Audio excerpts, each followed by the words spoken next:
السلام عليكم، والله يعطيكم العافية. وبنعطيكم من سوالف الغزو واحدة خفيفة.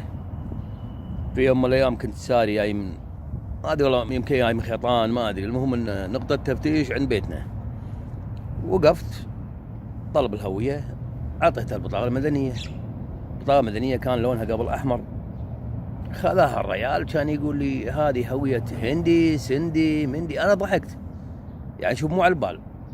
خدت هويتي ومشيت. بالليل ما نمت. شلون هذا يقول هندي ولا سندي؟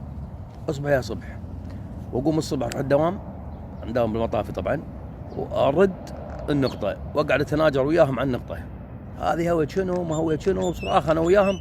في واحد كان لابس اخضر واقف بعيد عني. المهم سمع اللوية دنا، ايش بيك ابو عبد الله؟ قلت له السالفة واحد اثنين ثلاث. قال ياهو فيهم. قلت له واحد لابس كذا كذا وشواربه كذي وهذا. قال امسحها بوجهي. امسحها بوجهي، شفته مرة ثانية حاسبني. المهم الرجال هذا اللي طلب مني الهوية اختفى. وانا على النقطة مرة ثانية قاموا يخافون العسكر مني. يقول لي صاحبنا راح ما رجع. قلت لي بطل حلجة مرة ثانية الحق اياه. راحت الايام. الحين احنا على ما قالوا خلصنا من هني. الجندي شالوا العسكري. وبعدين راح اقول لكم قصة علي دهش على النقطة باكر ان شاء الله. ويا هلا ويا مرحبا وكل الهلا. هلا بيكم.